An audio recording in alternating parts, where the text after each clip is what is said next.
एक बताओ, एक बात हमको समझ में नहीं आता है। कोई बात तो भाई जल्दी समझ आवत है। तो सीरियस है तो हर बात तो का मजाक ही अच्छा लगा। तुम सीरियस पूछो, सीरियसली पूछो। पूछे बता। हमको ये बताओ, ये जो माड़व का होता है? माड़ो, हाँ, माड़ो यानी मंडप। हाँ अरे मंडप। शादी का सबसे इम्पोर्टेंट जगह, अच्छा। जहाँ पे शादी होती है, मतलब ब्याह की सारी रस्में जहाँ होती हैं, अच्छा वो मंडप तो का इसे बताओ, मंडप जो माड़व है तो क्या लड़का और लड़की दोनों तरफ होता ना? हाँ, जब बिटिया के यहाँ मंडप बनता है, वहाँ खम्भ लकड़ी का गाड़ा जाता है, वहीं सारी शादी होती है। हाँ, खूब बड़ा बड़ा बांस होता है। हाँ। पहले बीच में गाड़े, खूब लंबा ऊपर झंडा उंडा गाड़ देते हैं। हाँ, तो जो लड़की के यहाँ मंडप बनता है वो कुश से छाया जाता है, क्योंकि उसके नीचे सारे गाड़ी भी बहुत होते गरियाते थे हैं। गाड़ते समय मंडप को, मतलब देखे। हाँ, तो वो तो सब खुशी में सब एक दूसरे को वही छेड़छाड़ सारी चीजें याद रहे इसलिए ये सब करते थे। तो मंडप बारे में हमको बताओ। बताए तो, और जो लड़के के यहाँ मंडप होता है वहाँ खाली खम्भ गाड़ा जाता है, यानी वो प्रतीक चिन्ह होता है कि यहाँ विवाह संपन्न हो रहा है। अच्छा। क्योंकि विवाह की सारी अधिक रस्में जो हैं वो कन्या के यहाँ होते हैं, इसलिए उसके यहाँ छाया जाता है मंडप। और लड़के कहाँ? और लड़के के यहाँ छाया नहीं जाता। लेकिन कुछ जगह हम देखे लड़कियों को छा रहे थे तो धूप उप के लिए। हाँ, वो धूप उप के लिए छा देते हैं, लेकिन वैसे जो है कुश से कन्या के यहाँ छाया जाता है। तो इतना तो ज्ञान कहाँ से अर्जित करेगा? अरे कर लिए है ना तुम्हारे जैसन का सिखावे के लिए। हम कैसे करें?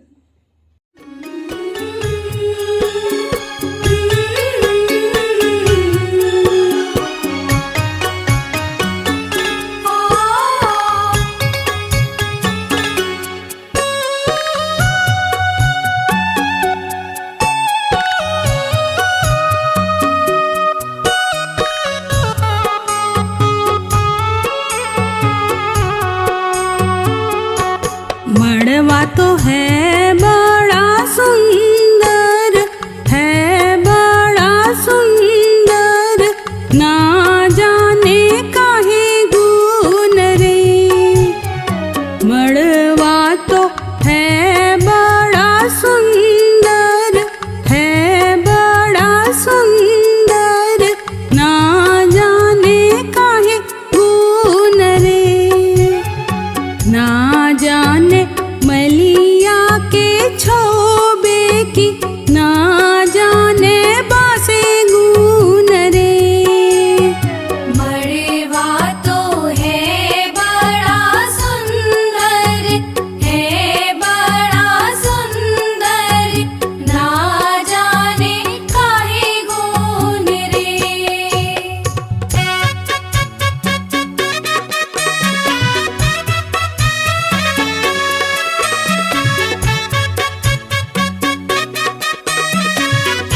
जाने बढ़ई के